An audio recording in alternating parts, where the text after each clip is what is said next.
Okay, good afternoon. Should use the microphone. Oh, that's needed actually. The room's small enough, right?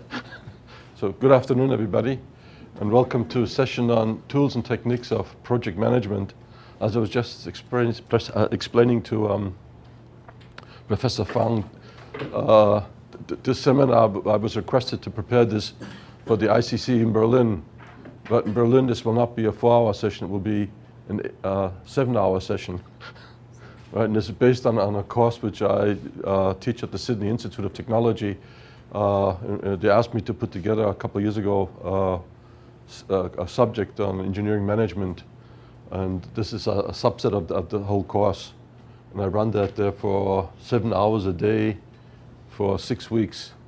The semester is 18 weeks, so other material comes in as well. So this is just a short form.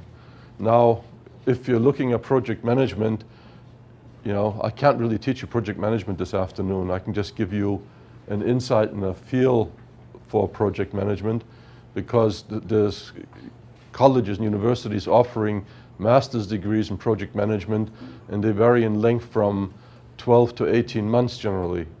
So there's a lot of theory and knowledge behind project management, more so than what I can convey here. Now, the title here is Tools and Techniques. Why tools and techniques? Because we are looking at some of the ways of helping you to manage a project more efficiently. Because you're all technical people, engineering people, I focused on the mathematical aspect of the qualitatively aspect of it. There is also the qualitative aspect of the whole presentation, what we call the soft skills.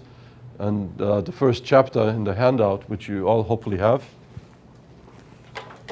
which is this book we prepared. I'm not going to go through this book here. This is sort of a reference for you to read. And this consists of 4 chapters. And these chapters are from 4 different textbooks, so we don't infringe copyright. And the first chapter is from a very popular book by a lady in America called Schwalbe, and that's Introduction to Project Management.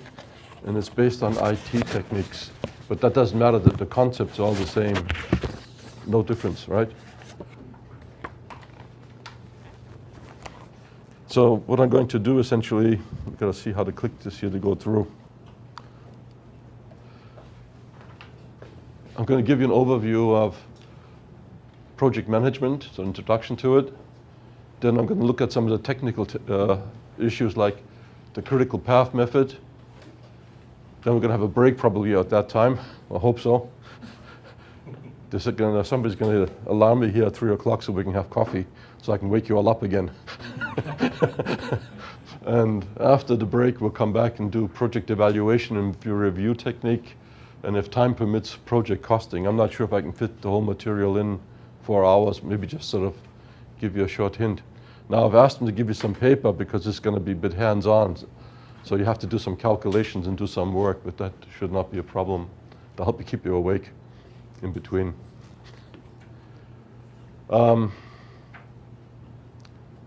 Project management.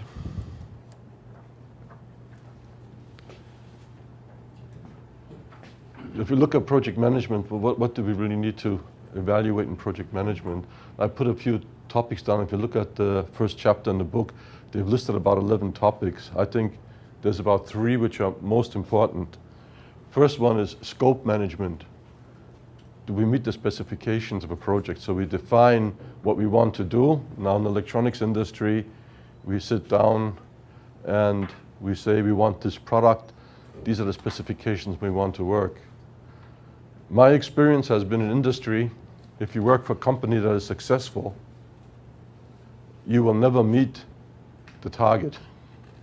We always raise the bar very high, otherwise there's no point in bringing the product out into the market, and you come as close as possible because the time constraints and the cost constraints come into it to achieve all the markets. You look what the competition does, you try to be better, you try to be a bit more innovative, and you try to get to that target as close as possible. If you achieve all the goals that you set yourself, the project was too easy, and it's most likely not going to be successful. Successful projects require you to stretch yourself, and the targets are set very high, right? So you have to work very hard to get close to those targets.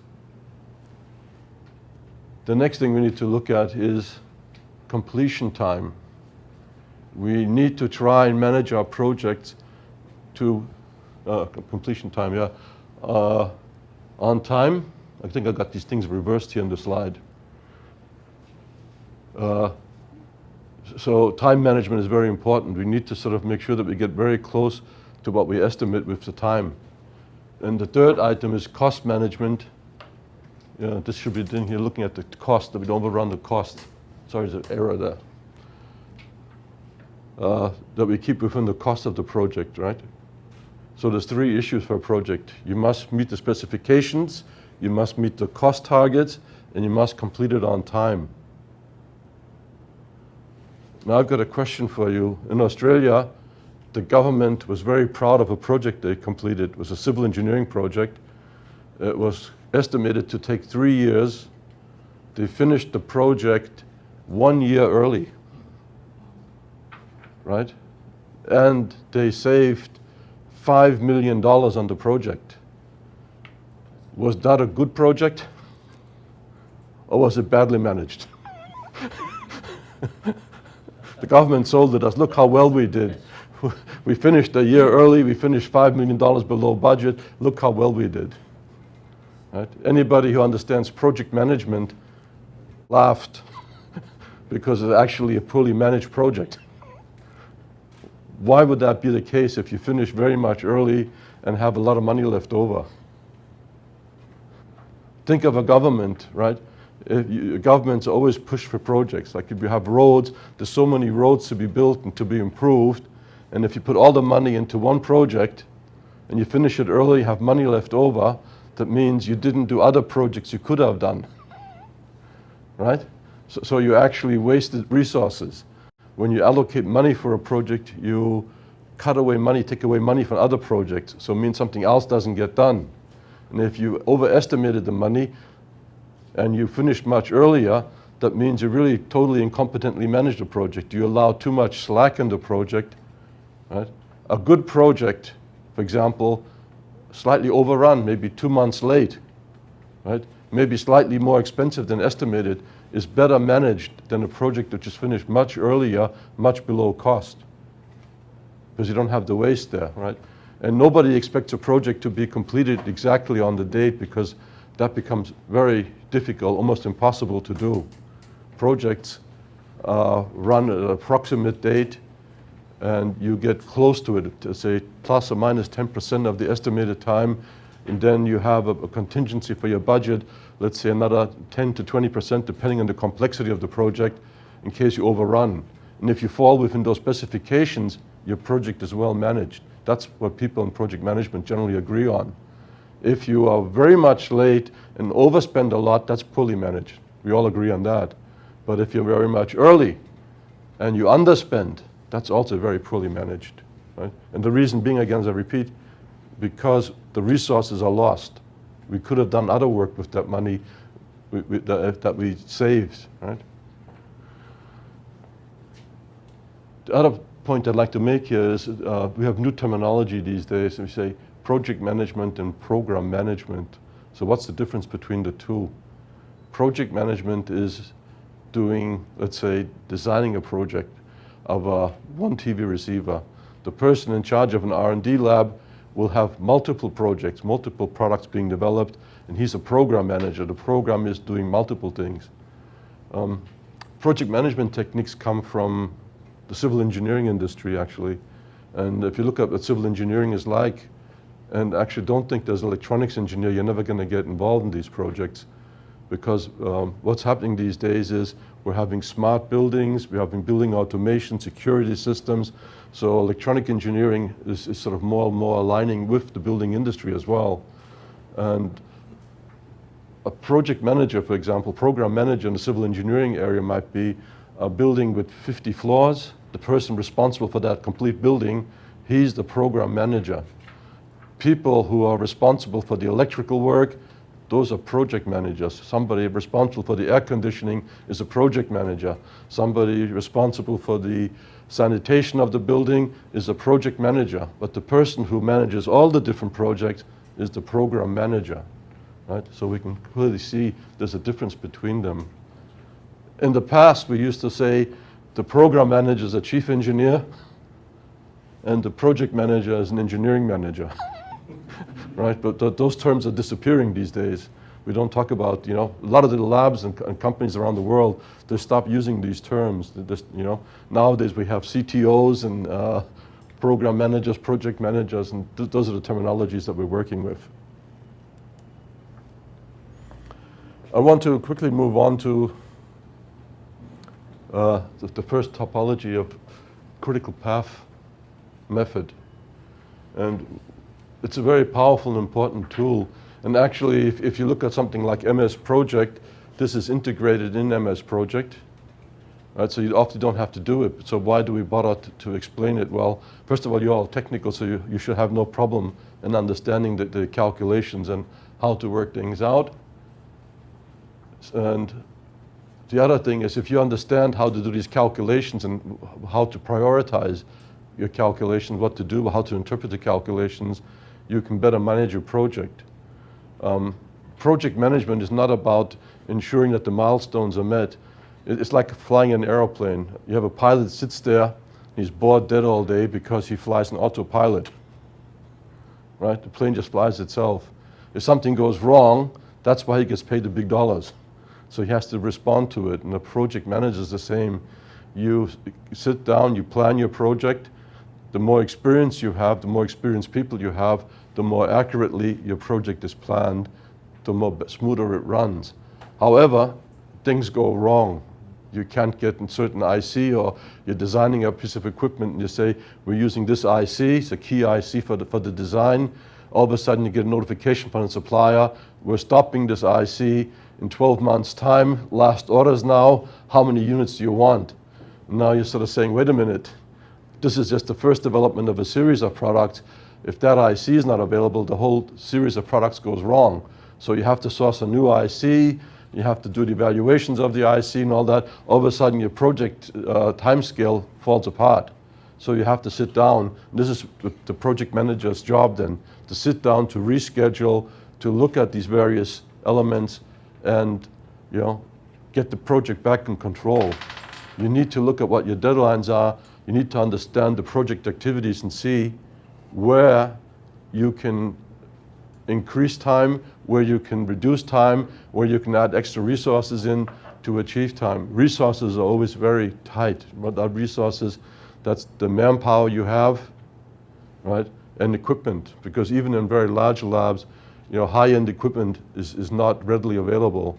Like you may have one EMC test chamber in a company, right? Very few companies will have two unless they specialize in that sort of field, EMC work. But if you're just doing product design and evaluation, there's one EMC chamber and you have to book and wait and queue to get into those chambers. You only have maybe one high-end oscilloscope. You have a lot of oscilloscopes, but a really high-end one, there's probably only one or two available to be shared around. Same thing with spectrum analyzers, network analyzers, those are tight resources. Okay, what do we need to do to get to the critical path method? We need to sort of study the project and break it down. The first thing that comes in here is a work breakdown structure as the steps in the project. Then once we go through a work breakdown structure, we can create a network diagram. In other words, that helps us visualize the project. And then once we have a project visualized, we need to calculate how long it will take. And there's a term in here which is called floats. Floats tells us how much slack we have within the project, how much we can delay things by, or what we can't delay by. If we have no float, we can't miss the deadlines. We must keep on going. We'll do those calculations later on. Once we have the floats and activity times calculated, we can compute the project duration, critical paths, and we can create an activity schedule and Gantt chart. Gantt chart's different to a network diagram. We can have a look at that as we go. Oh, there's some pins and everything too. Good. Work breakdown structure. Okay, what we're trying to do is take a project and break it down into activities. What do we do? Right? So the first thing is a brainstorming thing is, okay, what are the major sections of work that we need to complete? let's take an example here, designing a TV set. I took that because it's consumer electronics, right? It could be anything that you want to design.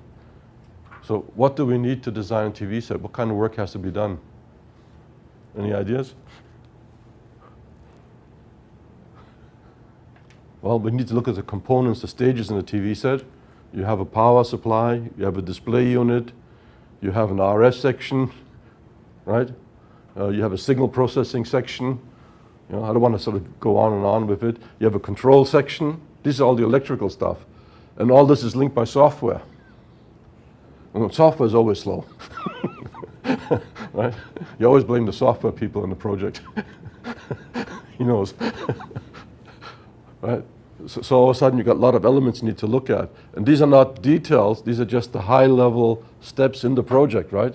So you assign somebody to the power supply, somebody to the display unit, somebody to the signal processing, somebody to control unit, somebody to software.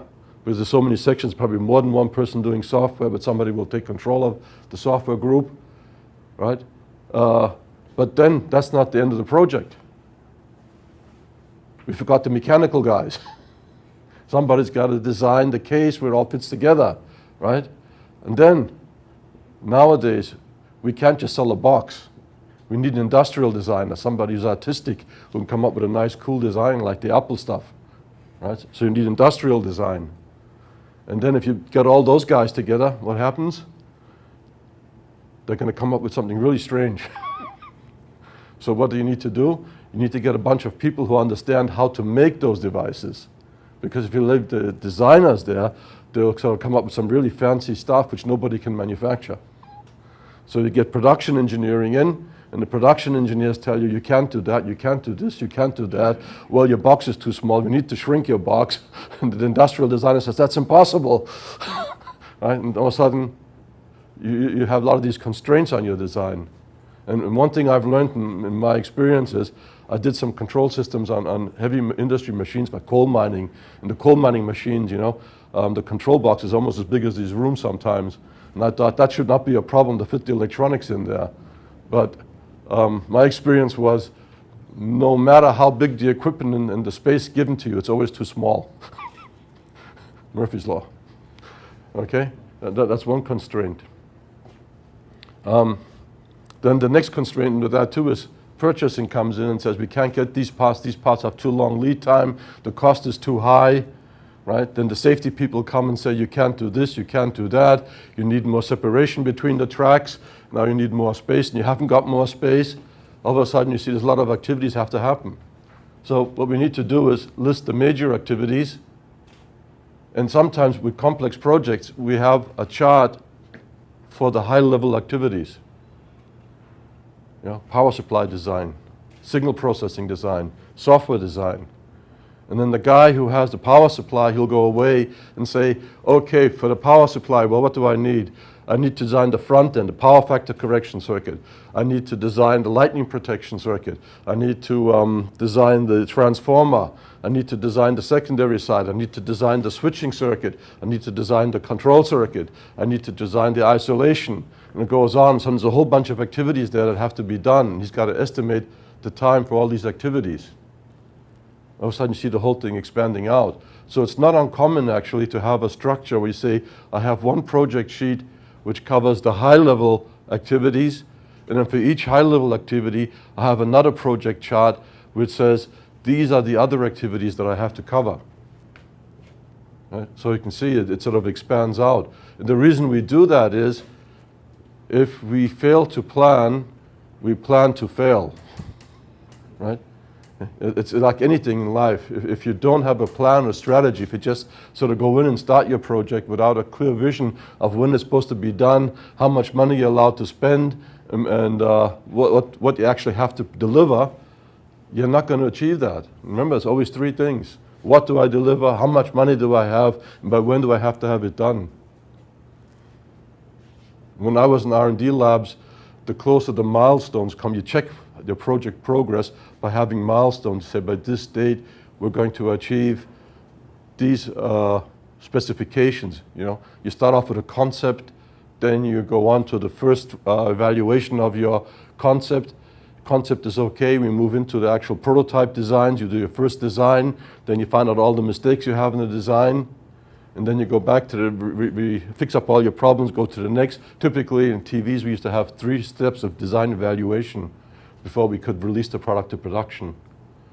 So there's a lot of work involved in there, and unless we actually plan this, we're not going to be on time. But even with planning, I can tell you some of the things that go wrong.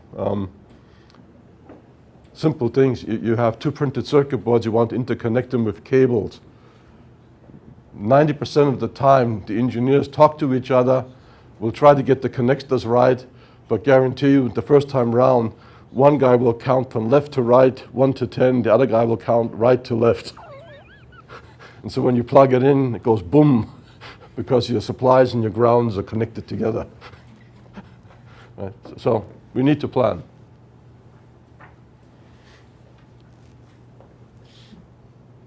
Any questions so far? If you have any questions, just voice them. What happened here? Establishing precedents. How do we handle projects? So I got a few slides here, but I think the best way to explain that is, let's do an example. I ask for paper to be handed out to you so you can work through something. So what I'll do is I'll write down a problem and you guys can solve it with me. Otherwise it gets too boring.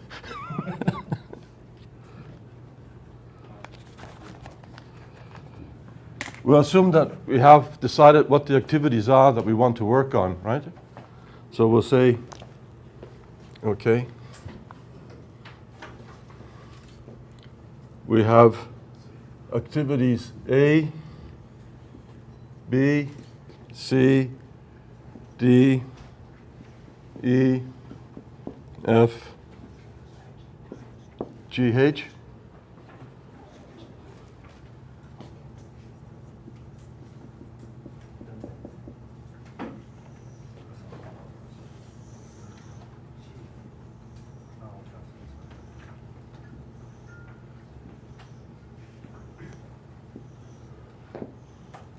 And then I sort of say preceding activity.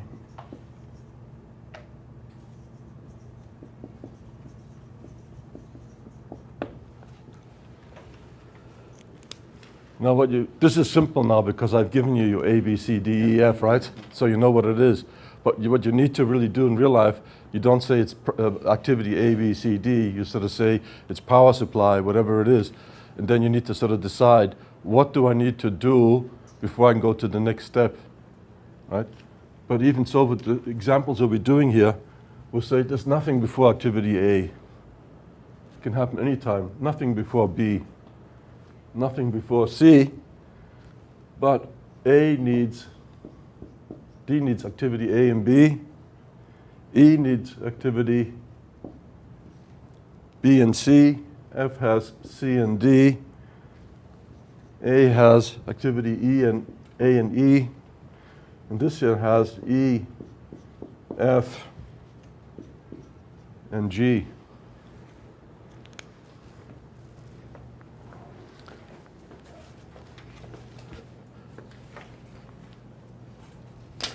So if you look at this here, we got all the activities set up.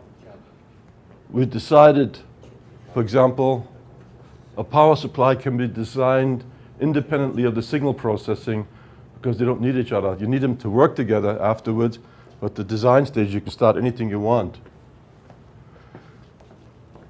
So we go activity A, B, C, but activity D, whatever that is, needs to have A and B completed beforehand. Right? Activity F, C and D, A and E.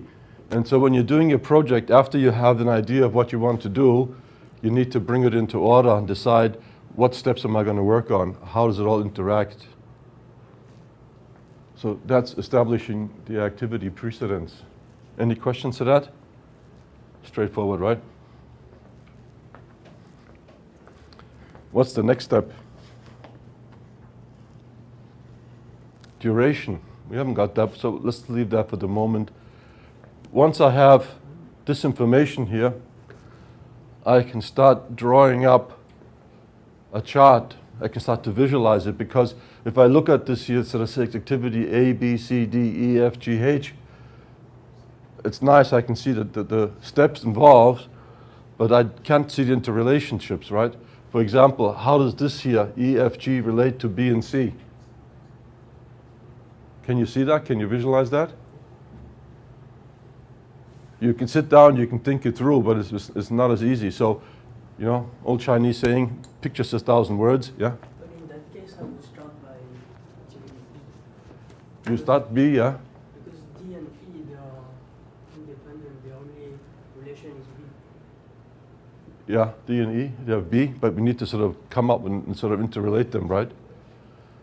Because if you do B first, after you can do A and C separately, because E and D, they are... Yeah, you have those options, yeah. That's correct. But the problem is afterwards, when you start working out your timing and all that, you want to sort of see how you're going to go. And if you start with B first, one of the things you're going to have then is, this is a very simple example.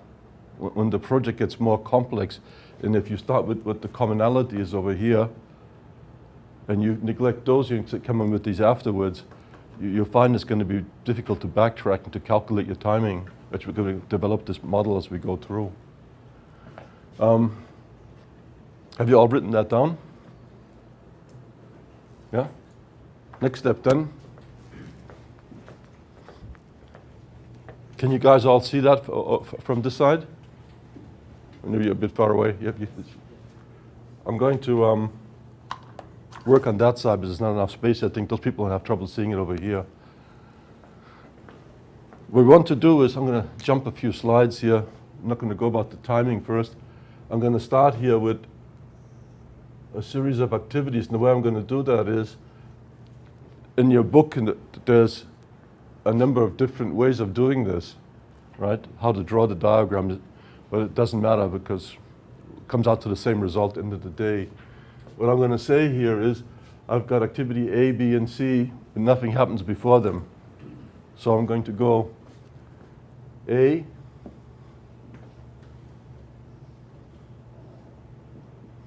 B, and C. And I put them all above each other. Why? Because they can start at the same time. What I will do then is, I will say D, what does D need? It needs A and B. So I can put D here. I can say this is A, this is B, right? So you can see the order. The giveaway here is that you have A, B, C, D, E, F. Maybe I should have started with Z, Y, X or something like that. You have to think backwards, makes it more difficult. But this is not a high school, so we don't really care about that part, right? Then we have E, it's B and C.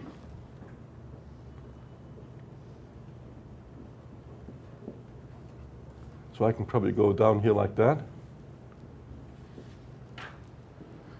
Now, what this diagram starts to tell you, like the table, you use the table for brainstorming and trying to work out what you have, but the diagram makes these activities more visible. You can look at it and you can sort of see immediately, okay, yeah, I need to do these things before it happens, because the bottom line here is, by project management definition is, I cannot start D until both A and B are completed,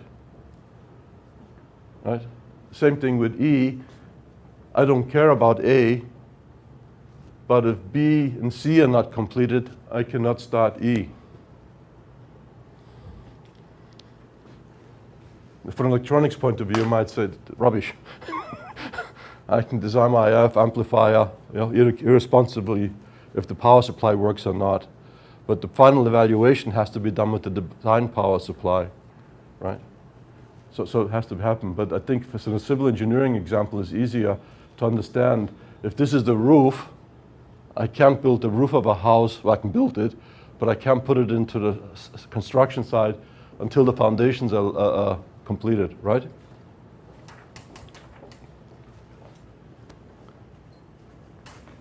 So what happens after D and E is F. And what does F require? Right? So you might want to sit down, just draw out what you think this diagram should look like. Have some fun.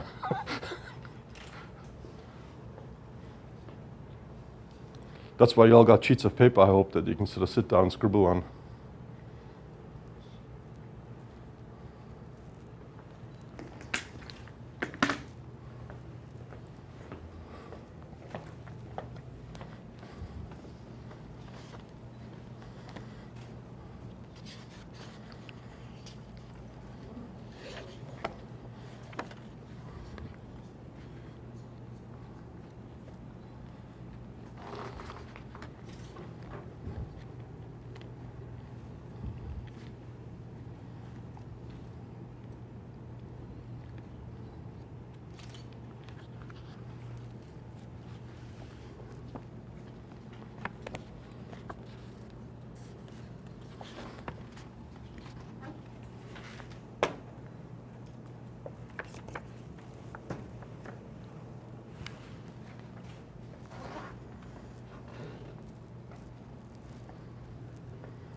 Just one question about the Yeah. H.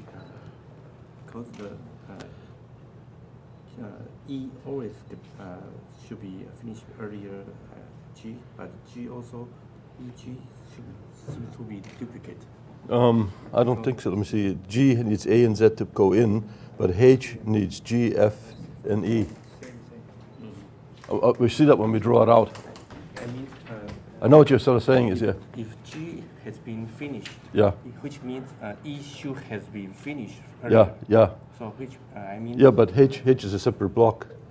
The input for H is E, F, F, G. right, and G. But G needs A and E. So what that means is this here is the last item. Nothing, this cannot happen till all the other stuff is complete. Yeah, but I mean maybe this is redundant because G G and F have it. G has it, yeah. G. Yeah, okay, yeah. I see what your point is, yeah. right? Yeah, you're true in a sense, yeah. But this is just an exercise in plotting the whole thing. But valid point, yeah. E.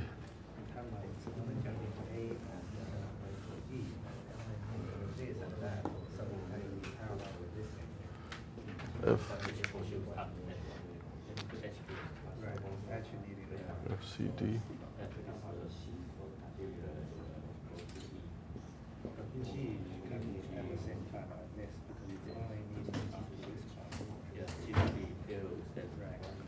F, C, D.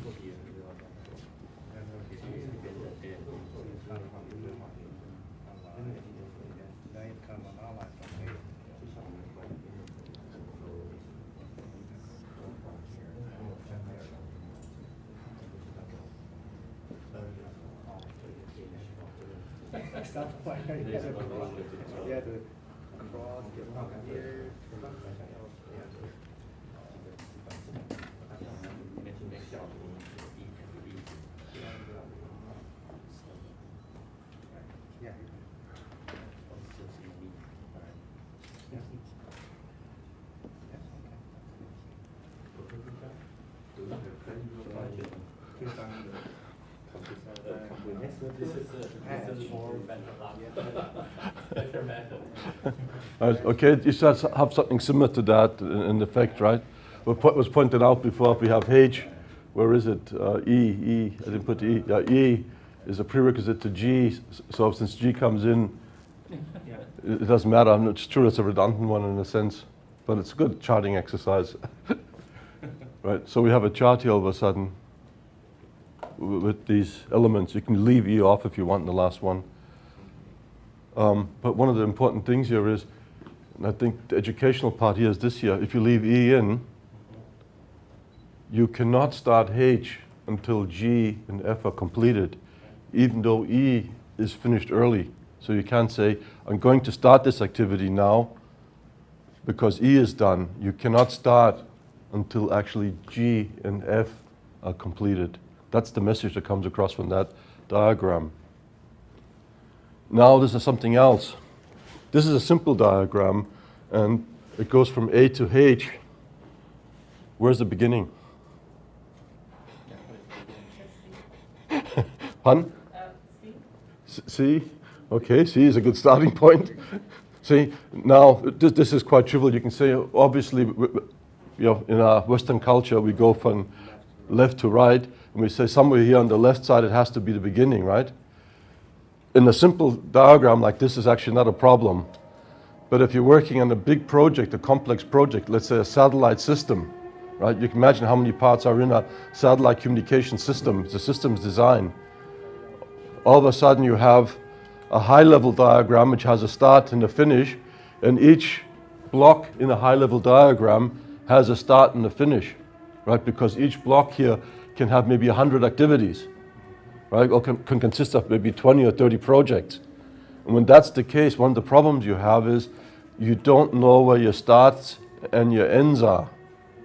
So the convention is, although this is the activities that we discussed, what we'll do is, okay, I don't know if you people can see it there on the left. I will put in a block that says, I start here. And because there's no precedent here, okay, I know I can from start go to any of those activities. Now, when is it complete, I can put here end or finish, doesn't matter what we put in here. Here, this is the activity that gives me the end. And this clearly tells me where I have my diagram. Now, the examples I'm doing here are very trivial. So it's very obvious to pick up. As I said before, you work on a large project, it's not trivial anymore. Like the civil engineering guys who develop these techniques, when you do a 50-story building, they have project charts which are longer than this wall. Right? They have project charts which are about 5 times as long as this wall. I've been in a project office once in the skyrise construction that I was advising them on some building automation projects. And they don't have one sheet. They have, I think that project was about a 50-story building in the city of Sydney. They had probably about 5 or 6 people full-time. Their whole job was just updating the project charts every day, getting feedback what's going on. And the project charts consisted of maybe 200-300 sheets, and large sheets, because it's a very complex system, right? So the methodology, like start and end, is very important because, as I said before, we look at a high level, and then we go back and we look at breaking down each individual element into various projects. And each project becomes, a diagram like that. So you can imagine, these techniques are very important for large projects. For small projects, they're probably not that important. What I actually do in Sydney is, when I teach the subject, I make the students do a project. I give them a very trivial power supply design, so to say, okay, here's a 3-terminal regulator, here's a capacitor, here's a transformer, right? Here's a few diodes. Put a simple 3-terminal regulator power supply together. So they have to sit down, look at the concept, and come up with something, do some testing, and then they have to work out the plan. And every year when I do this, the students who say it's too trivial to have a project chart are those who get it all wrong. And those who actually follow through and do the project chart properly, I actually make them have a logbook. I give them a logbook, and they have to fill in the logbook, and they got to keep record of the project management of their project and the technical aspect separately. And at the end of the semester, those who do well, not because they're pleasing me, but they all say, if we had planned better, we would have finished much earlier, because what is it like as a student project? 99% of the work gets done the night before. Right? We've all been through that. And they all say that, we took it too easy in the beginning, we were slack in the beginning, and then as the deadlines came closer, we intensified our activity, and we found out, had we planned better, had we understood the planning steps better, we would have finished much more comfortably, So it's a big learning curve here with this here. And this helps visualize this learning curve.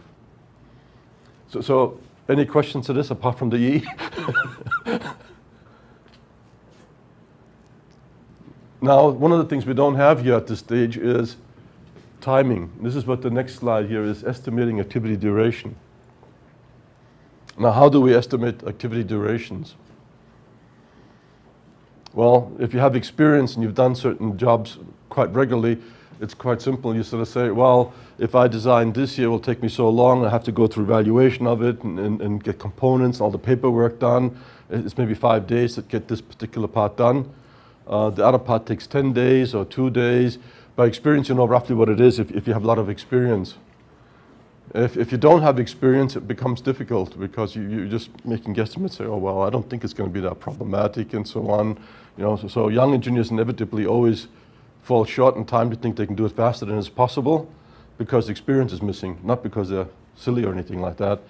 So if you're an experienced project manager, you have a young engineer coming in, you always add a few days on, not to dishearten them, you know, but you don't exaggerate how much you add on. You review it closely and see what you can be done. If you're in a company that does the same product or similar products, even though there's novelty and innovation in it, what happens is you have a lot of experience. For example, a television set can be designed in 12 months. You know, we're always cutting down the time, always looking at ways of improving and getting it done faster. But we know 12 months is a typical figure for concept to production of a television set. If you have other products, it will be similar. You know what the time span is, and you have to allocate your times properly.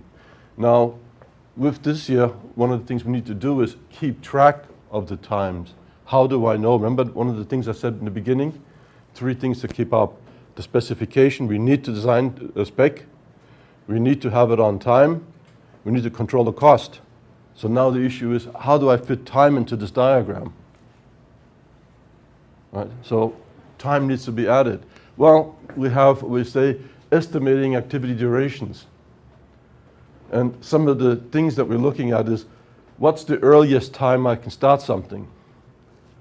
What's the earliest time I can finish that activity? What's the latest time I can start? Right? This is the student assignment scenario. I have 4 weeks to do it. The earliest time is I start today. The latest time is the night before it's due. And if you're a really smart student, you'll say, 2 days after it's due.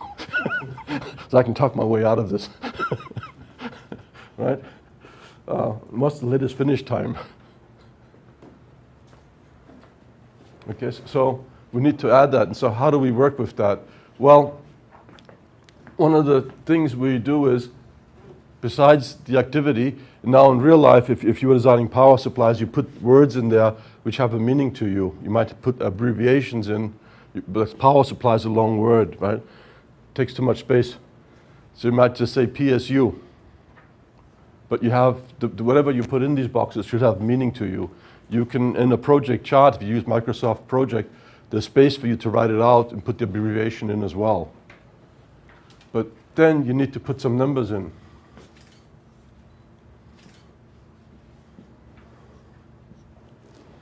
Right? All of a sudden, this becomes a time unit. Now I'm saying time unit because it could be days, and if you had, some of that is described actually in one of the chapters there, or it could be weeks, depending on how you you're working, what project you're working on.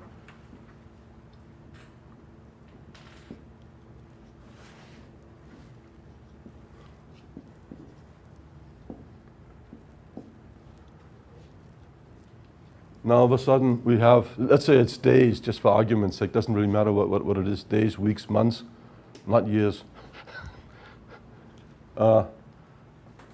Months is also very unlikely because there's a lot of stuff that can be done in a month. If you have month for time unit, you probably need another chart. This could be a high-level chart where it's months, and then the sub-units will be in days or weeks. Now we need to look at these times, and what we're sort of saying is, again, Western culture, left to right, in this direction. I'll use another color here.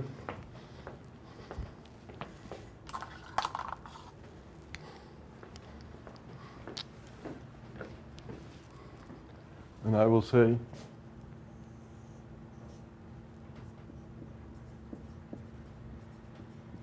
this is forward, so therefore I have a forward pass. And because this way I will be going backward,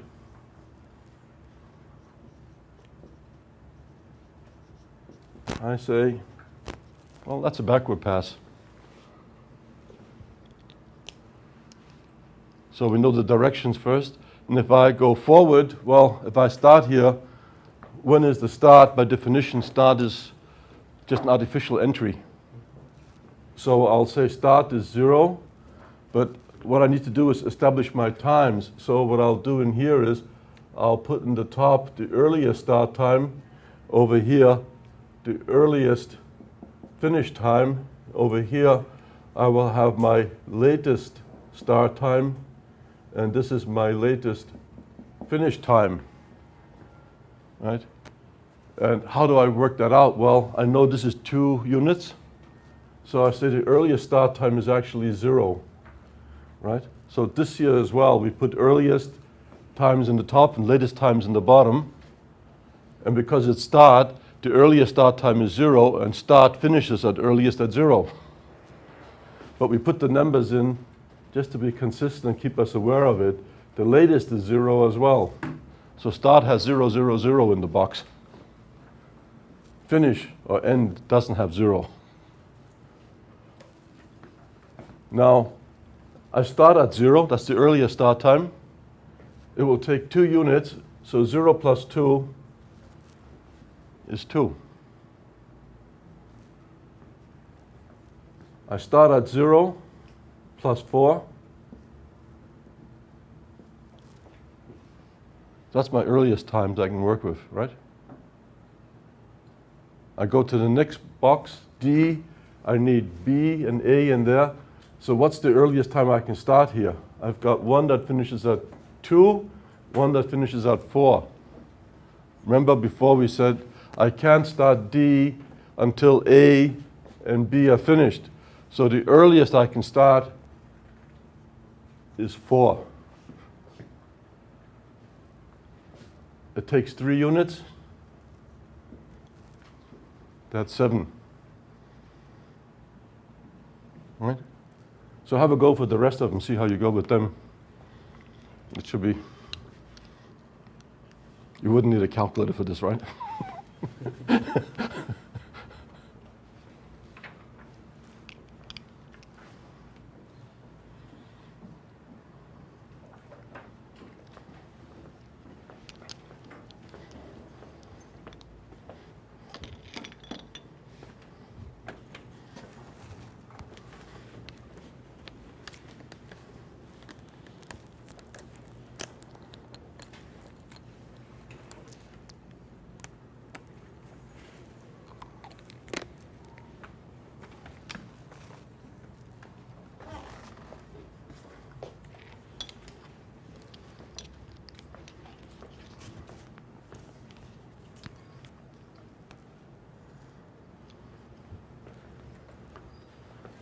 Champion. 17 days, huh? Okay, this one is 4 and 1, so the earliest here is 4. That's 8. Then this here is 8 and 2. This 8 plus 4 is 12. 12 plus 6. 18. Let's check if that's right. I'm not sure yet. I haven't got the bottoms here really. 4, 8. This is 1 and 7. 7 plus 5 is what? 12. So it's 12 and 12. Actually works out well, huh? 12. Yeah, 12 plus 6. 18. So the earliest start and earliest finish time in the end, is that just an artificial make-believe box, is 18. Right? You all got that? Can you see that from the back? Yeah, otherwise you can maybe move here. Pardon? I can see very clearly. Okay, good. And now, that was the forward pass, and given the time of the activities, haven't been able to draw a diagram to see how they interrelate, I can actually calculate the duration of the project. Microsoft Project does that for you, but you have to be careful because sometimes there's slight variations in how the calculations are done. and it automates it for you, which is nice. But if you're looking at something critically, make sure you understand the calculations in the software to make sure you agree with it. Because one of the arguments that you could say is, for example, I'm saying here this is 0, 2, which is sort of straightforward, or 0, 4 here. I come in with 4, but I could sort of argue I finish on day 4, so this has to be day 5. Right? I finish on day 4, I can't start the next activity until day 5, right? But just to make it simple here, we'll just work with the numbers like that. But this is the kind of problems you encounter with different software sometimes, that they sort of then not go to 4, but go to 5. And then when you calculate forwards, it's still okay, but when you start working backwards, that's when you run into trouble. Because it's just too trivial. Okay? Now, the forward pass gives us a project duration of 18 time units, or 18 days, for example. Now, what I need to know is, in the project, not just how long it takes to me to do the project, but if something goes wrong, which activity do I have to play with? Where can I take resources from, or what can I catch up on something?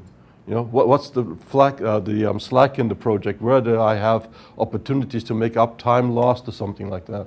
So for that reason, we go with a backward pass, and the backward pass allows us to work out the latest start time, the latest finish time, right? Because this is the earliest that we can start and get there. So the earliest finish time is in 18 days. Keep the project on track. We cannot exceed the 18 days. We stay with that. So the latest finish time is 18, and the latest start time is 18 for the end, because that's just a fake entry. So here, my latest finish time is 18. I subtract 6, it becomes 12. So what am I fuzzing about? There's no change. Right? I go to here, and I have 2 over here, so it goes 12 minus 4 is 8. This is 12 and 8. What's the latest finish time in block E?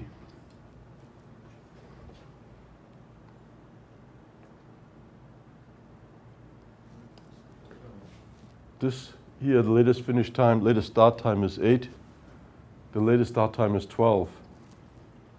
Right? I must meet this requirement here. This is the worst case, right? So actually here, the latest finish time is 8. And that's where the trick comes in. You always need to be aware of what your references are, because if you delay this here to 12, this is not the latest start time for G. You would delay project activity D, G, right? So therefore, you need to keep control of that. Going down to here, I have 12 minus 5, comes down to 7. Up here, I have 7. I have 1. So this is 7. But now here we have an interesting case, right? 7. This has to be finished by 7. 7 minus 3 is 4. So this doesn't have to be finished. Latest start time here is 7. So the latest finish time here is 7. And all of a sudden I see this here is going to be something nice, because the latest start time on this project is 6. Now I see activity C is not that critical to start. I have slack in activity C, and it's visible to me now because I can see immediately this is not 0. So therefore I have room to play with in the project. If something goes wrong, I can take resources from C and delay that. Like if something bad happens in beginning with A and B or with D, I can delay C. I can put the manpower from C and put it in some other area, or resources, you know, if I need test equipment or whatever else I need, components delayed. C is where I have opportunity to catch up, but it's a small opportunity in this case. Have we got them all? Now here, okay, 8 minus 4 is 4. Okay, now I made a mistake here because I didn't look at this one here. This one has 4, so it should actually be 4. Latest has to be 4, but still gives me opportunity to make up here 4 and 3, right? B is 4, that's 0. This here is 4 and 4 and 8. So the earliest here is 4. Now, if I look at this here, I see that B cannot be delayed. I need to start on B, right? Because there's no slack in B. But A and C, I do not have to start on the first day. I can delay it, right? So I can play with those.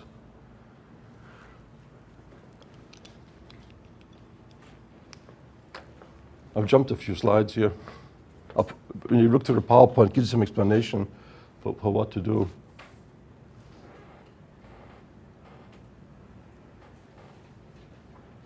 Here it tells you how we calculate the activities, how to draw the diagrams. We've done that on the board, so we can skip through some of these here. This just shows how do we calculate the forward pass and how we calculate the backward pass. But now there's a new term here, is the float, right? How much time do we have to spend, or do we have flexibility within the project? How do we calculate that? We sort of said the activity latest start time minus the earliest start time in the activity.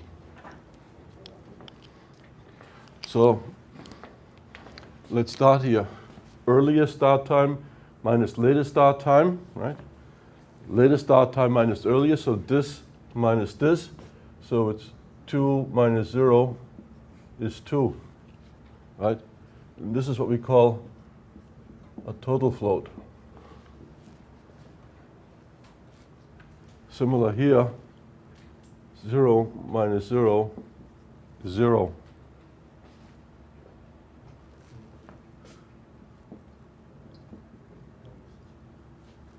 Zero, 3 minus 0 is 3. 4 minus 4 is 0. 4 minus 4 is 0. 8 minus 8 is 0. 12 minus 12 is 0. 7 minus 7 is 0. So we see that it floats on the start time 0, 0. What does that tell us? Well, that tells us that we have room to catch up, which is awkward here because this is the beginning of the project, right? Other cases, you get these numbers somewhere in the middle of the project or towards the end of the project. And when you have an awareness of which activities you have flexibility, that allows you in your project management to sort of work along and catch up with activities. Something goes wrong or you need to withdraw resources. Those are the activities you come back to and you withdraw the resources, right? And it's good to have a feel for where your floats are, because when you're managing your project, as I said before, the airline pilot gets paid a lot of money, not because the plane sits in the front and does nothing all the time. It's when an emergency happens. And the project manager gets paid money because he's aware of where the floats are. So when he's managing this project and he sees something's going wrong, he looks for his floats, and then, or she looks for the floats, right? Ladies are sometimes smarter, and decides, okay, this is the point where I need to attack the project. This is where I have to watch out for, right? But more importantly too is, if it's critical, if I have no room to play with, I need to manage activities very closely. Here I know this is what I have as an ace on my sleeve, but how about this path here? I come in here, I go here,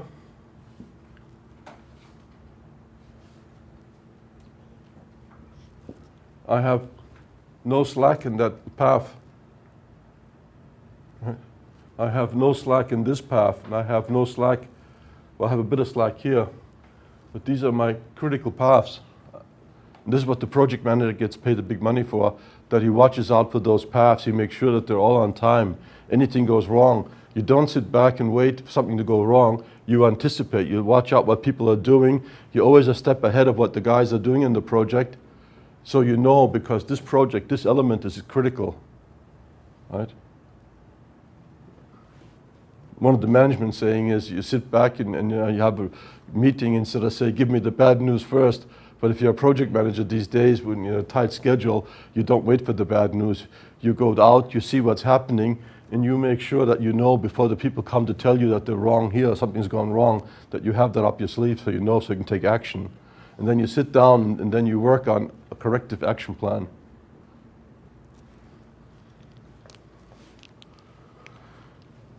Okay, so this is the total float. What the total float tells me is how much time do I have within this activity to catch up on things, or flexibility within the activity. I shouldn't say catch up, it's flexibility, because I may not need a catch up, I may need to just reallocate resources, right? So these times here, when I have 3 and 2 up here, these are times I have to work with. If there's 0, it's critical. I have no time to work with it. But apart from the activity itself, there's also the relationship between one activity and another activity. So how do I know if I have room for play between 2 activities? Okay. And I think the next slide should show something about that, if my memory is right. And that's called free float. Right? Free float says the minimum of the earliest start time of the next activity minus the current activity earliest finish time. So you look at 2 activities and see what slack you have between 2 activities. Might use one of my pens.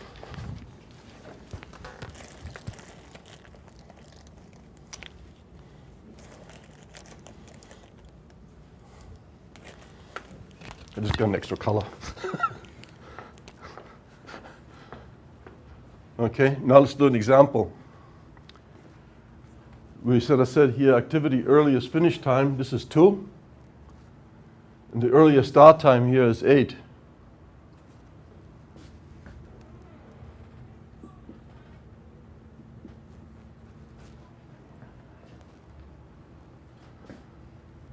And this is what we call FF free float.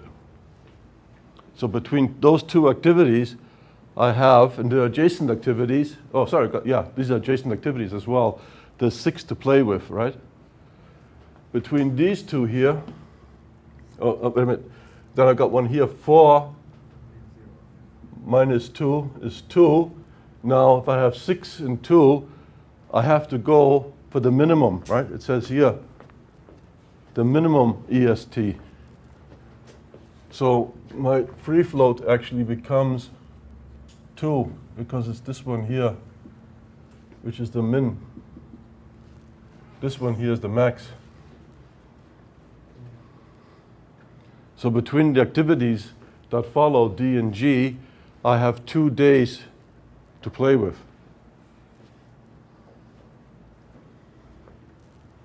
Here I have 4, so 4 minus 4 is 0. 4 minus 4 is 0.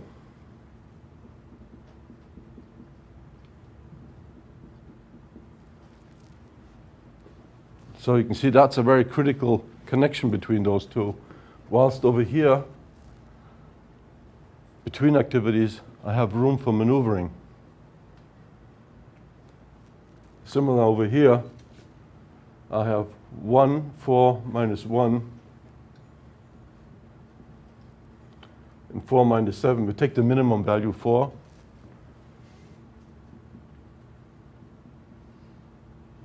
So free float is actually 3 in that activity. So, and that's what we saw before, that C and A are 2 activities where we have room to maneuver. If I go to the other activities, like D, where does D go to? It goes to here, 7 minus 7, that's 0. That's the only one it goes to. So this is 0. That's the total float. And then I have the free float between activities. So I can look at these and say, I have room to maneuver between these two activities. Right? And that's the importance of the float calculations. Any questions so far? No? So you see, it's not really rocket science, yeah? I have a question about the assumption. Like, here, it doesn't appear who's gonna realize the task. So is it included in the assumption, like if the same guy has to do A and B, and another guy has to do C, do you include it in the assumption? That's in the previous, when you do your project plan. When we start off with the brainstorming with the breakdown structure, and we allocate times, right? When we do all that, you're right, because somebody else may take a longer time. But what will happen in big projects like that, the companies will sort of base on a standard time. And we're talking about time variations a bit later. Because there are room, because one of the effective elements here is how accurate is my time. Right? Actually, finally, A, B, C, you assume that they can be done separately, because Yeah, but this is just a trivial example just to start off with. But the point is valid. What you're sort of saying is it depends on the person who's doing as well. If I have somebody who's done the same task, say a power supply designer who's designed 1,000 power supplies, right, and he's giving me an estimate, he's most likely to be faster than a guy who does it for the first time, right? The guy doing it first time has to sort of ask questions, do this, do that, right? So he'll probably take a bit longer. That's a very valid point. But when you're actually designing your project or coming up with your schedule, this is something I haven't covered here, I'm probably not going to cover today, is resource allocation, right? So we actually look at the resources that we have and then decide on how that will affect the overall project as well. And sometimes resource allocation means you have to move some of these activities around a bit to compensate for the lack or for the skill levels of the resources you have, right? Same thing, software, right? Somebody who's written a lot of code, has got a lot of experience, can develop the same program faster. Why? Because he's got some subroutine written somewhere, he just pulls it out, drops it in. Somebody who's never done it before has to write the subroutine, might take him a week, right? So yeah. Just a couple of questions about this chat. Mm-hmm. Is it possible we can also include the human factor into the code? Yeah. Just following the problem he mentioned. Mm-hmm. Maybe we have some the same job done by different people may have different duration. Yeah, that's what I said before. Yeah. Stefan, can you repeat the question for recording? Okay, sure. Can you repeat the question? Okay, the question is, how can we cope with variables such as the skill levels of our resources, right? And I said, because it's only 4 hours today, I'm not going to go into how to answer that, but there is such thing called as resource allocation. I think if there might be something in the notes about resource allocation, maybe in chapter 4 of the booklet or something like that, right? But that is a very critical item. The way we normally plan these projects is that we do all the first round calculations on the dates and all that, and it's not an optimum. What we have is a first cut of the project. Then in the second cut, we go back and we try to optimize these variables, right? And one of the things we optimize in is actually the resources, and that means manpower as well. So that's what the question is from this side here. What happens if the skill level varies, right? Well, I can allocate resources, I can do my planning for that to compensate for that. The same thing is for cost and for time, right? I can look at how to optimize the cost. If time permits today, we'll go back and do a cost, we call cost crashing.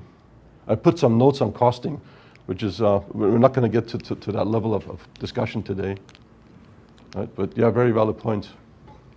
This is what you actually can see is that if you go into detail of this here, this is something that's I don't think one person sat down and developed it all by themselves. I think this is accumulation of a lot of wisdom from managing projects over the years, right, from working on complex projects.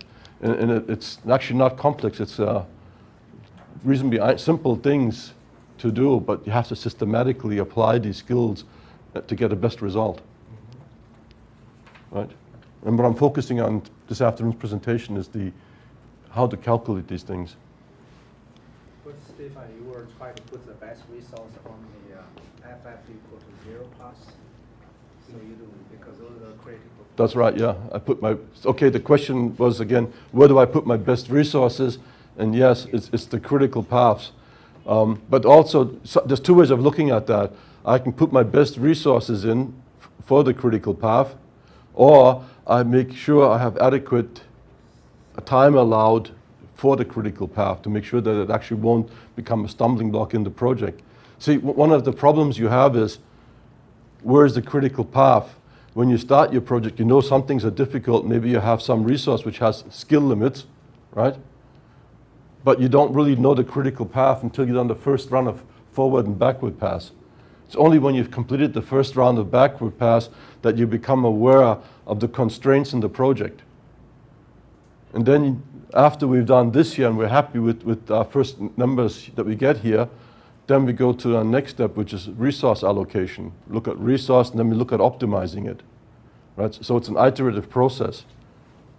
And the job of the project manager is that the project manager, whatever person that is that manages the project, must follow these allocations quite closely. You can't just sit back and say, oh, I'm just drawing my graph on that. You need to go into the project, need to talk to the people, need to work with them, see what's happening. You need to anticipate things with project management. You can't just sit back.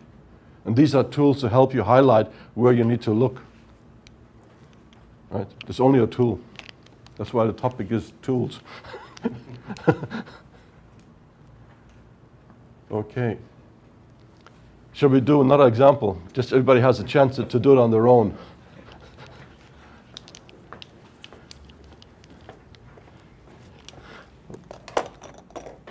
On that same note, this book, which is nicely bound,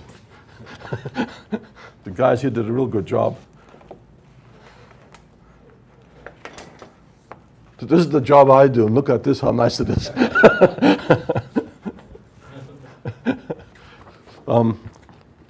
And there's a chapter there that says critical path analysis, right? And what we've done so far is really covered in here. You can sort of see drawing the charts up. Use the algorithms for calculating it all. There's exercises in here, but I'm not going to go into that. Looking at the critical path, I'll give you something simpler to go through, at least so we can have another example of doing something here.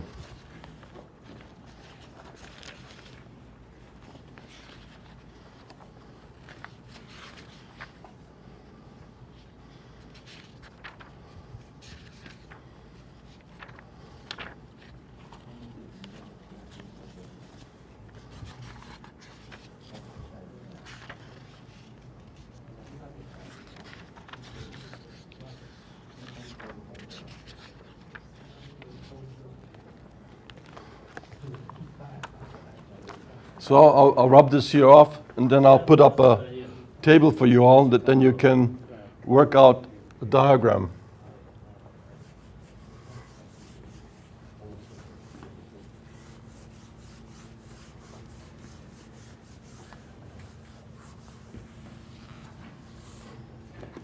Where's my pens? Yeah.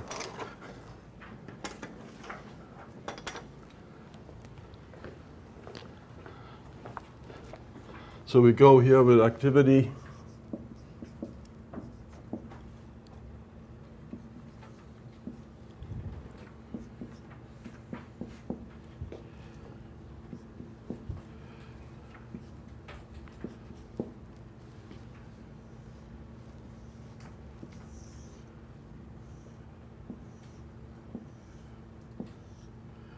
So we got a series of activities here. Look at the duration. Supposed to be in days.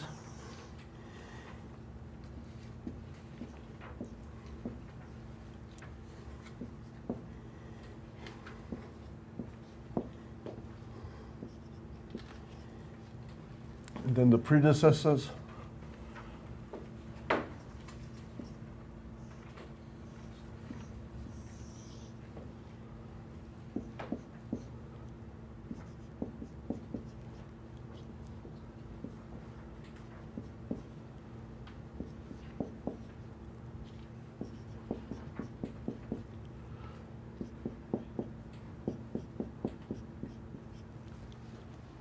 So have some fun.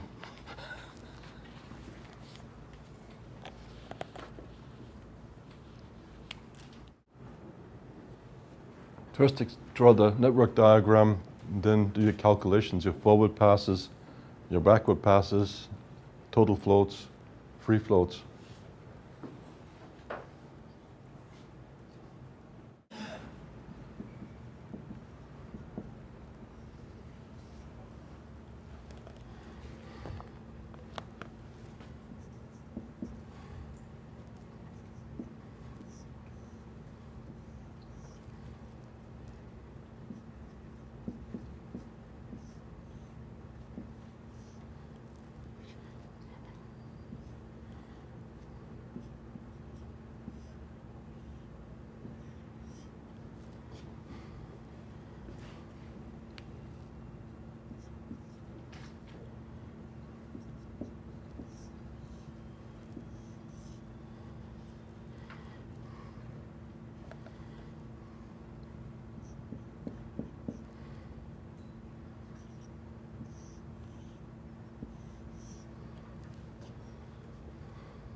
I guess you all have something similar to that.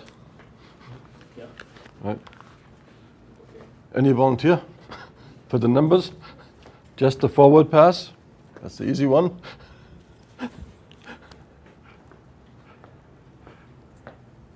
Right. Remember, we start with 0.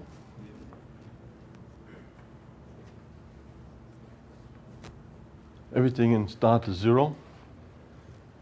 Then we have 3 with no precedence. So the earliest starting times is 0. Then we have the earliest finish times, quite straightforward. Then here we have D, which is 5 and 4. So it starts at 5, is 10. E is 4 and 3. So we can't start before 4, and 6 is 10. And let's see what we have here. F, which goes from D and C. So D is the earliest time here. And then we have G, which goes from E and that. So that's 10. 16. This has 16, 10, and 17. So the money's on the highest number. 17 plus 3 is 20. So the earliest start time is 20, which is the same thing as the earliest finish time, which is the same as the latest finish time or the latest start time. And what we'll do is we'll go with a backward pass to work out when is the latest time that we can start. So if everything goes really smooth, this is how the project will run. So we want to see what happens if things don't go so smooth. So we'll work back, what's the latest thing we can do without delaying the project. It's almost important, without delaying the project. Here we have no choice other than 20 minus 3, 17. Right, here is 17 minus 6 is 11. You all got that? Over here we have minus 7 is 10. Now let's look back over. Oh, better not go this way. They can't see if I go short in my back. Okay, so we have this one comes straight from F, so it's obviously 10. Minus 5 is 5. Now this one comes from here, which is 17, and it comes from here, which is 11, right? Obviously, it comes in, so we have slack over here. 17, 10 minus 17 doesn't work because the lowest is 11, right? Minus 6 is 5. Now here I have 10 and 5, so the latest I have to finish by is day 5 minus 3. Just getting dry, this pen. That's 2. And here I have 5 and 5.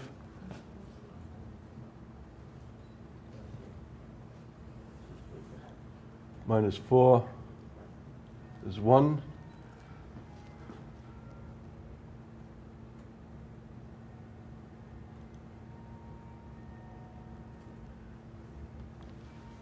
So everybody get that?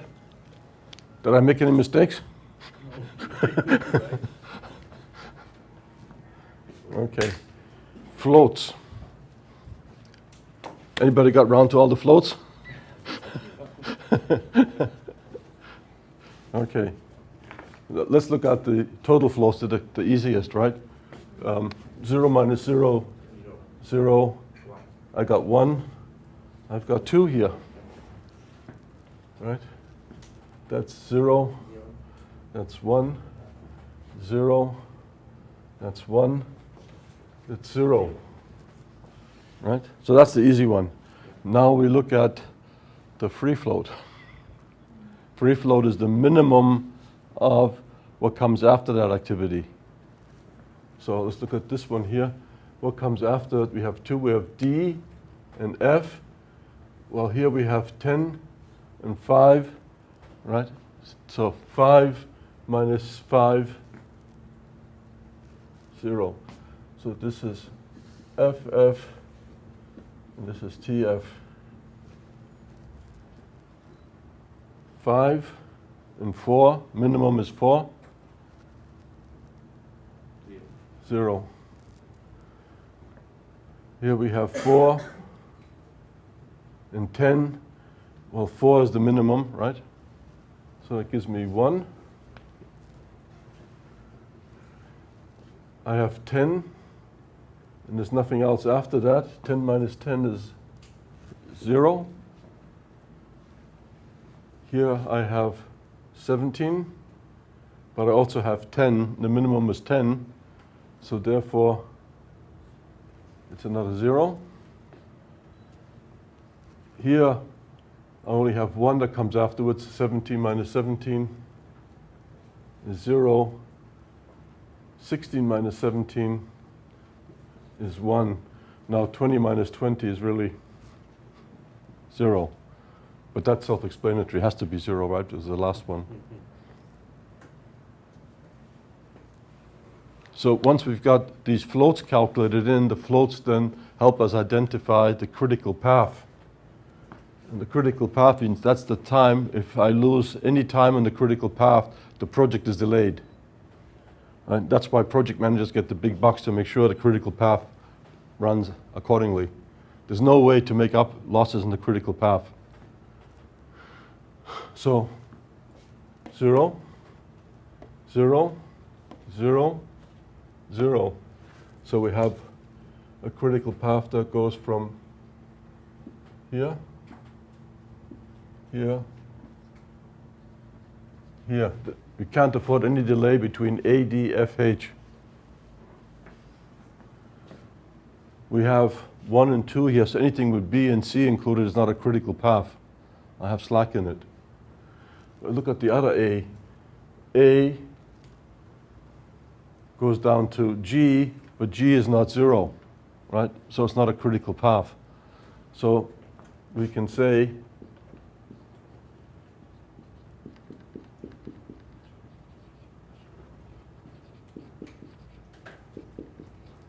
is A, D, F, H. And this is what the project manager needs to be sharp about, to make sure that he doesn't miss out on that particular path. With the rest of them, I can go into scenarios and sort of see how I can make up things. Right? And for your question before is what happens at different skill levels, that's where I can play with, right? I think it's, we have deserved some coffee now, right? Yeah. We have coffee, we come back about past, and then we'll continue, not with this year, we've finished the critical path now. I want to look at what happens when the estimates of time become difficult, right? Like in research projects. In industrial R&D project, a lot of work has been done. But if you're doing something very innovative, developing a new algorithm that nobody's done before, it's really hard to estimate, right? Then we need to use statistical methods to help us calculate the duration of the project, and also to see what the success is of the project being completed on some time, so we can do some what-if analysis. Okay, so enjoy your coffee. Okay. Let's go. And this is why really good project managers, right? Like I said before, I used to be engineering manager, get good rewards sometimes because they know what the problems are and they don't wait until the problems show, because you go in every day, you talk to the people, you see what's happening, you look at the guy's progress, you know what he's doing, you know when he has trouble, you know when the person needs help, and you manage it. That's your job as a project manager. And these are just your tools. And as I said, project management is not just the numbers, it's a complex issue. You know, if you're a new guy on the block coming to a new company and somebody else has missed on promotion because you came in, I can tell you, you got a challenge ahead of you. Okay, are we going for time? We've got about half an hour. I won't do another example on this. I just wanted to give you a feel. We've done through the calculations. I think that is pretty clear. I want to go into one more topic, and it's a bit about project costing.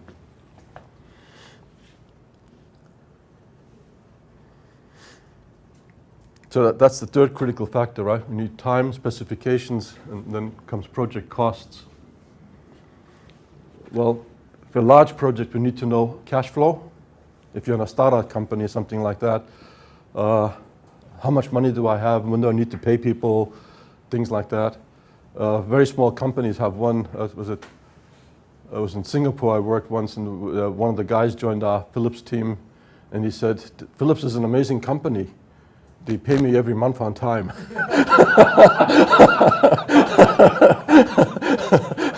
he was in a small startup before, and in the startup, when they ran out of cash, there was no pay. So sometimes you go like 2 months, 3 months without being paid, because there's no money. Right? So cash flow is very important. So we need to know when we need to pay. And I think one of the first things is, from an ethical point of view as a manager, as a project leader, is if you're running the company, you should really pay your staff first and try stall your creditors. You tell them the check is in the mail. We all know that story. So develop payment schedules. And then some of the methods of working on it is activity-based costing and resource-based costing. So what are the difference between them? Activity-based costing is also known as ABC costing.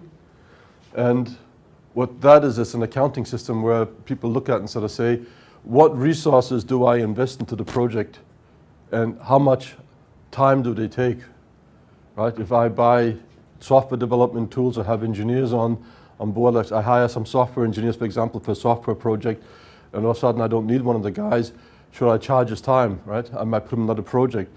So I charge proportionally to what I do. So every time an activity demands a resource, I charge for that resource to the project.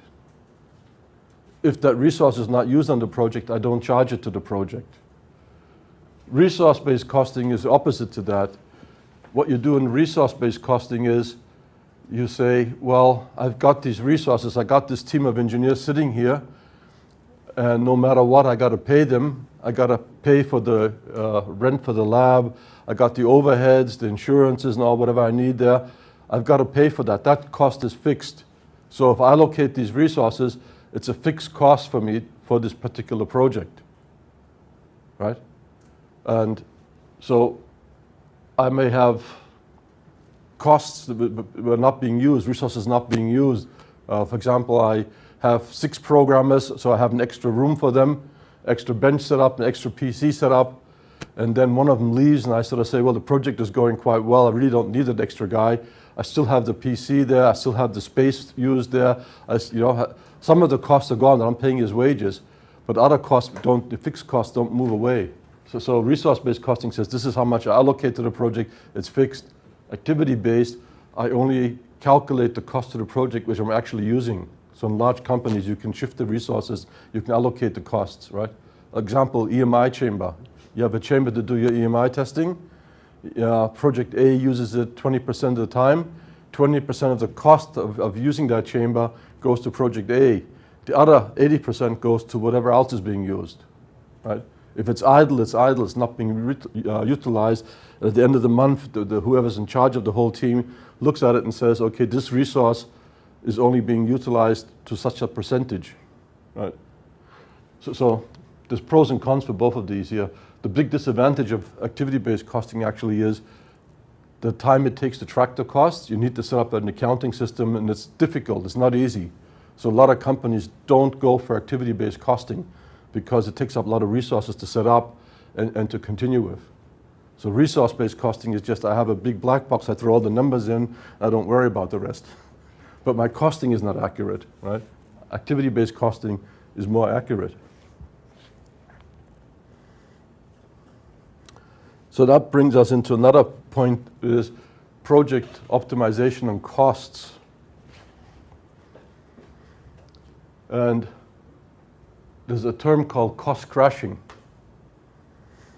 And what I can do is I can look at this project and sort of say, these are the estimates that I have to do the project under normal conditions. This is when I went through and did analysis. What we've done here is we skipped a few things. Topics like I would have done normally if we had more time is project control. We talked about this morning about resource scheduling. Right? We look at the project schedule. This is what we estimate, but then I need to look at my resources, and I may have to change this around according to the resources I have. Right?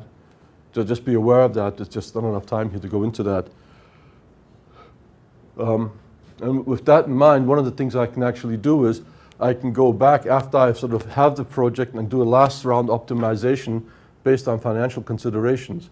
And what that entails is looking at all these here, working out the costs, and then trying to cut back on some of the costs by increasing costs in certain areas. For example, if I need to shorten the time here, we said here this is give a one with long day, long number, big number, small numbers here. This is 6 days here. If I cut out 1 day, if I make it 5 days, there's an extra cost. It doesn't come for free. To reduce it to 5 days, I may need to put maybe some more equipment or some more manpower in, but I finish a day early. So there's a penalty, a cost associated with finishing 1 day early. But if I finish 1 day early, I save on fixed cost. By saving on fixed cost, the question is the savings on fixed cost larger than the extra cost to achieve that 1 day? So we have a graphical optimization method that we can work through these project charts here and sort of see what's the best solution, right? We have this first round of calculations, then we try to optimize that, fine-tune it a bit, twig it a bit, and that's called cost crashing. Yeah, shortening a project increases the direct cost, thus we need to trade off these costs.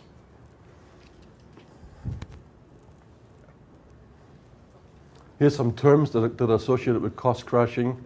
That's normal time, crash time, normal costs, crash costs, cost slope, right? And the cost slope is really the crash cost. That's the time it takes to reduce it by 1 day or whatever. We work in units of time, so if it's days, we look at the cost per day. That's what the cost loss helps us determine. How much is it per day? So the crash cost minus the normal cost, because crash cost is large, that's why we subtract them. And we divide that by the normal time minus the crash time, and it should come down to unit of time versus the extra cost involved. So we have the cost per unit of time.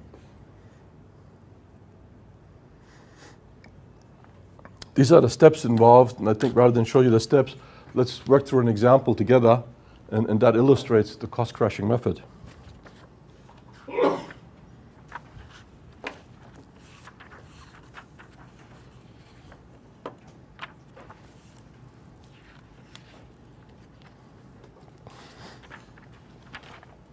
I'll give you a table here, and then I'll do the optimization on that side there.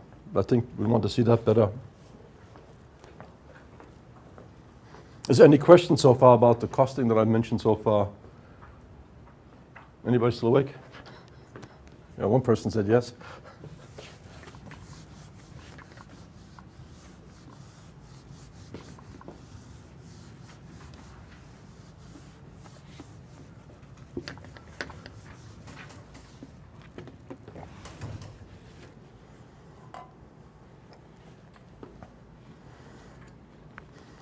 We're keeping this simple.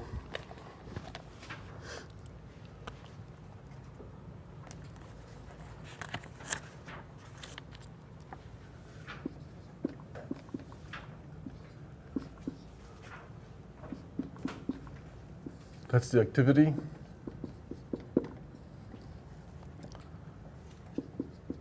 Predecessor activity.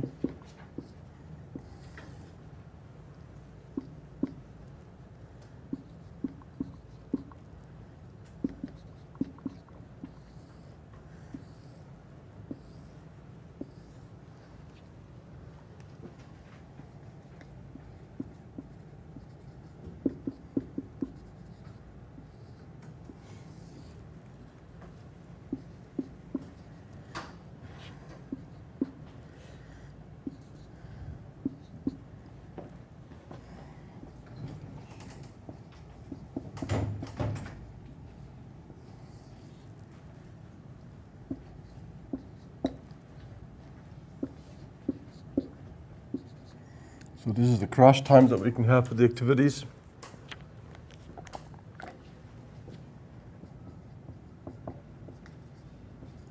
This is the normal costs. Hope I can get it all in here.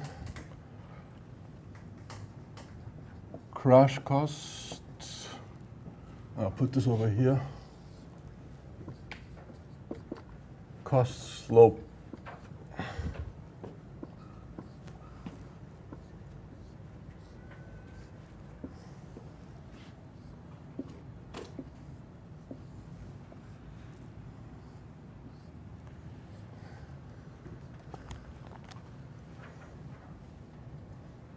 This is all in dollars.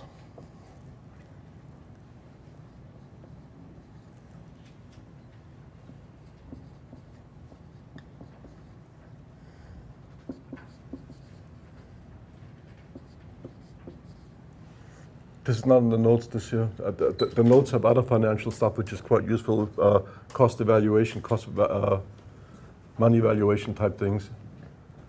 But this just helps you to optimize the project time, project schedule.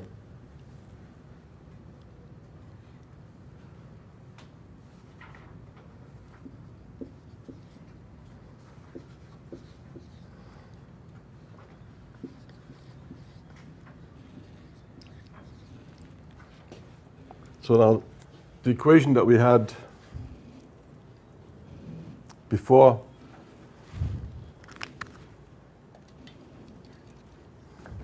which is shown here, the cost slope is the crash cost minus normal cost. So here we have the crash cost is the normal cost, and the difference here is $60, right? The time difference between the two is 4 minus 3 is 1. So it's $60 as a cost slope, right? We have here 4 minus 3, 420 minus 360.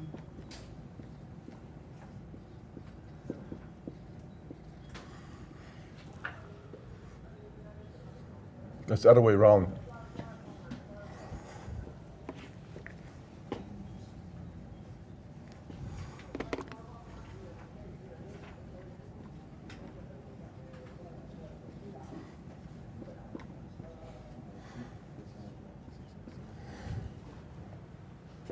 Right?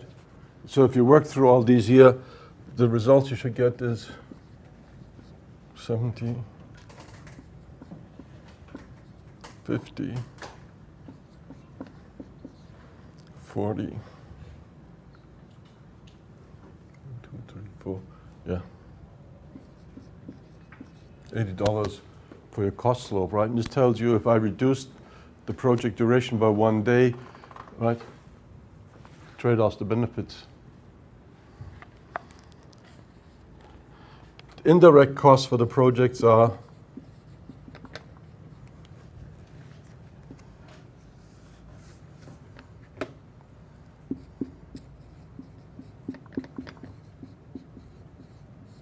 $100 per day.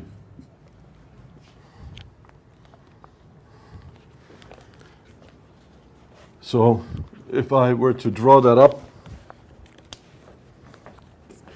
I'll just get my different colors.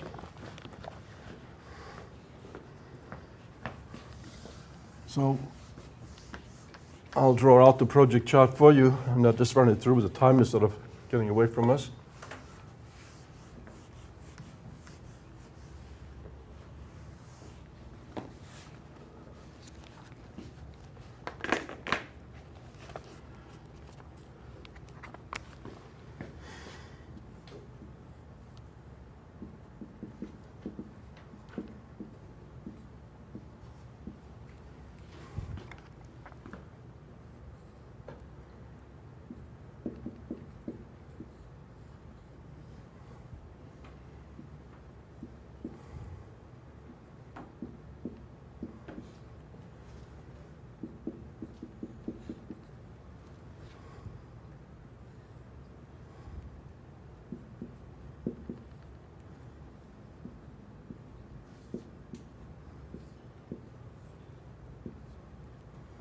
Now I'm just showing you the end result because we did that before, so we know how to calculate all that.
Now this is exactly the table over there that I'm putting up as a network diagram. So you can calculate and check that out, A, B, C, D, E. Yeah, we have 3, 4, 5.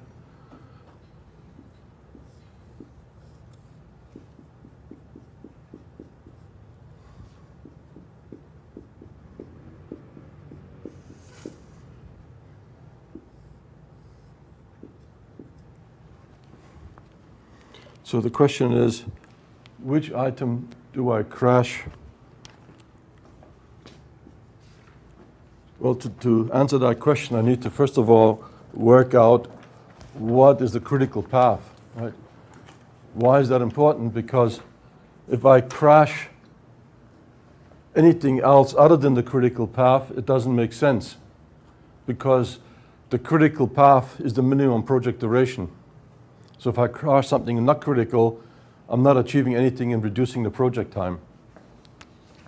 Now the critical path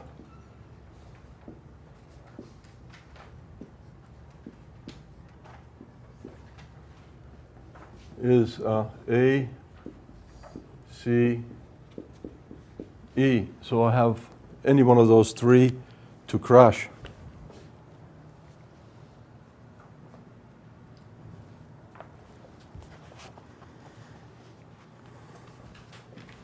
So this is the critical path ACE. What is the project duration? It's 4 plus 5 plus 5. So we have here normal duration. It's 14 days, right? The direct costs are 1,250. How do we get the direct costs? Is we add up, we have here ACE, A, C, and E. So we have 360, 170, 220, what's that, 560? How does that get up? 12.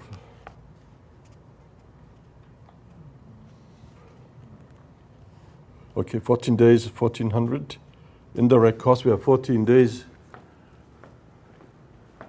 Indirect costs.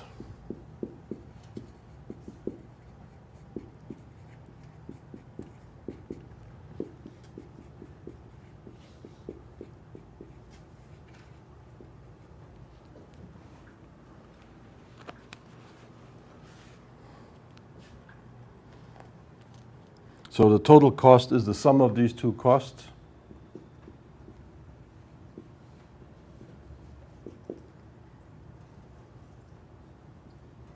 $1,250 is $2,650, right? Yeah. Can you explain again how do you get the direct cost? Yeah, we take. Suppose it should be any out of numbers, right?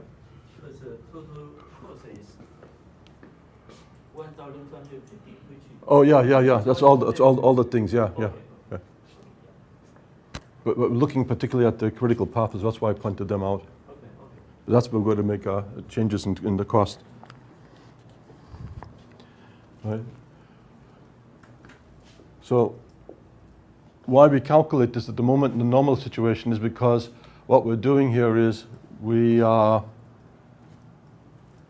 establishing a baseline to work from for the optimization. And looking at this here, we say is the only place we can actually go back to reduce the costs is on the critical path. So we have a chance of looking at A, C, and E to reduce the costs.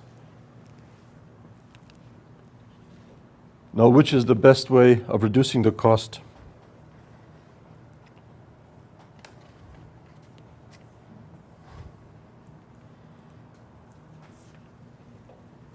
Have a look at the figures and see what you think. C. C? Why C? If you look at the Because project cost is lower. at C we have the crash cost is 270, the normal cost is 170, right?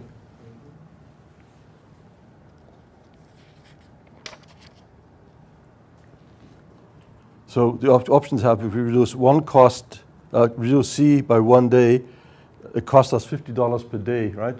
The cost slope.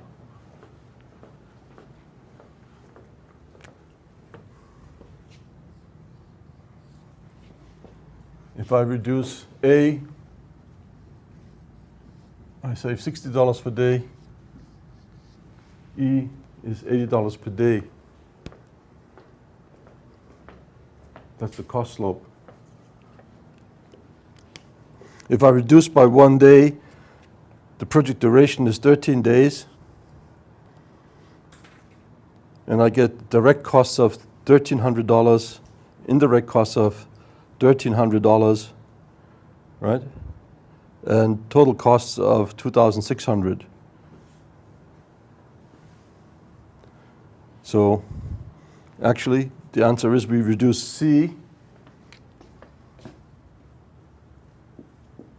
make that 4, but then we have to do all the calculations again, right? I'm not going to, because of time, I don't want to go through the whole thing. I'll just give you the results. If you work through the whole thing again, you understand how we get through the results?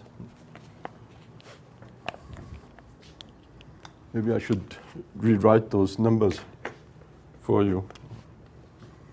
This becomes 8, 8, 8, 8, 13, 13. I'll just put 13 on top. You know that the end of everything is 13, right? By reducing this by 1 day, we reduce that here. 13. D is not the critical path, but it doesn't exceed the 13-day time period, right? What happens is in the backwards pass, this can't be 14 anymore. This goes down to 13, to 4, and so on. This goes, okay, we got that over here. When this is 8, this goes back to 8, and this becomes 0. Right? So we go through all that again, and when we do that, we find something interesting, that the total float now is 0, 0, 0. All of a sudden we have 3 critical paths. Right? But that's okay. We saved 1 day in the project. The savings are that the direct costs is 1,300. The indirect costs is 1,300. So the total cost is 2,600. And if you look at the cost over here, we're down $50, right? These numbers are just trivial, just to illustrate the point. So by reducing C by 1 day, by spending extra $50 to reduce C by 1 day, we actually save $50. Mm-hmm. So it's a worthwhile investment, right? And this analysis is now different to the analysis we did before, because what it actually did is it showed us that apart from the technical aspects, I say I can do this all in this time. If I just put a bit more effort into it, I can actually reduce the cost and finish 1 day early, so I have some cost benefit out of the whole thing. So this is the second round of optimization apart from the technical optimization. Of course, there's the issues that, like you mentioned probably before as well, who's working on it, what's the chance of the project running late and all that, right? But bear in mind, this is a trivial example, right? The numbers are very simple and all that. Real life, it's a bit more complex like that. But the point here is, by doing some cost analysis, I can come to another level of reducing costs and optimizing my project performance. Now the project, the question that we come from this year, we did 1 iteration. Is this the optimum solution? Now we can go through all these calculations again, and what we'll find is we can actually go back another step. I'm not going to go through it right now because of the time factor involved here. And what we find is if we go through a third round of optimization, we find that the total cost, what we see here is, and this is some of the factors that we know, is that the total cost looks something like this. And when we start, this is total cost curve. We're lying here, and we're probably coming towards here. This is probably the optimum point, but I think to actually hit the optimum point is a really, you're lucky if you do that. It's a bit like winning lotto. What's going to happen in real life is you're going to come in a close range, right? Because you don't have small incremental costs to fine-tune it down to the minimum point. What you really have is you have sort of step functions where you get close to that cost point, but not actually reach the minimum cost point. But very close, you get very close to it. And if you keep on iterating this here, now because everything's in a critical path, the issue is you got to find which element you reduce by one day, which is common to everything. Because if you just take C, another one off C, all of a sudden you have a problem because the critical path all of a sudden becomes shorter than the rest, and that doesn't work out. So you got to search for a value which actually allows you to reduce the whole thing. And that's difficult then, but you can work it out. And if you go to a second iteration, you're coming a bit closer to that optimum value. You do a third round. If you work through this whole example as it is, you can do it in your own leisure. You find you're bypassing it, you're over the point. And then what the solution is, you're sort of saying that this here is your optimum solution. You probably could do it with calculus as well, but then it gets a bit more, yeah. We didn't put up the mathematic models yet. I think finance people can do that kind of thing, right? You know, high school maths, you know, kindergarten maths, you know, take the first derivative, the second derivative, and look for your min-max. Right? Given the time, it's already 5 o'clock now, but just follow these steps through. To get the answer here, you need to do 2 more steps, 2 more rounds, but you have to work out, draw the diagram. So it takes a bit of time, so I'm not going to go through that. But I think the important message I want to get across here is that you have number of different ways of, from a technical point of view, of looking at a project to get the optimum performance in the planning point of view, right?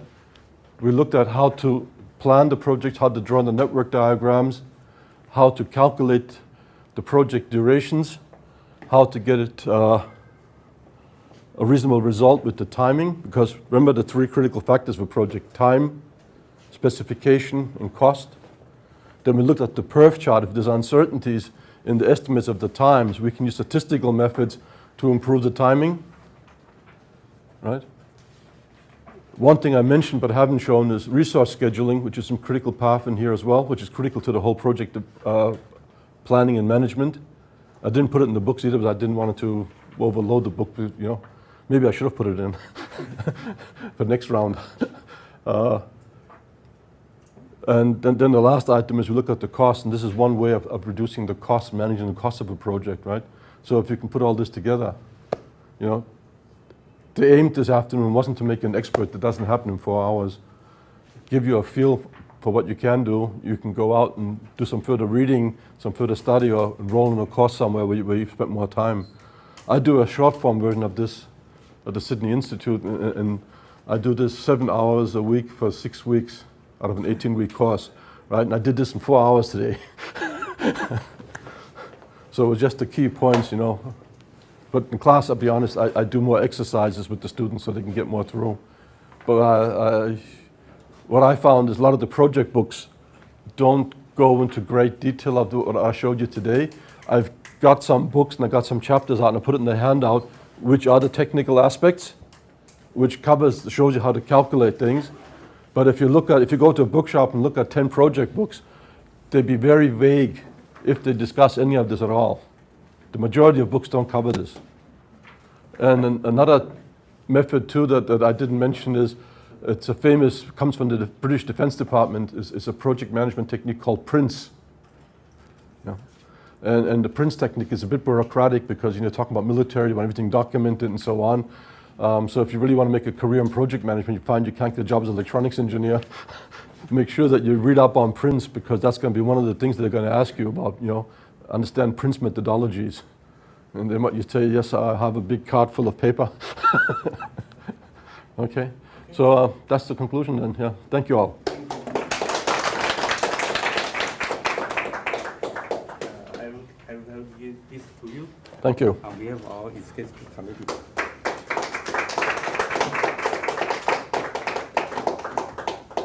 Thanks.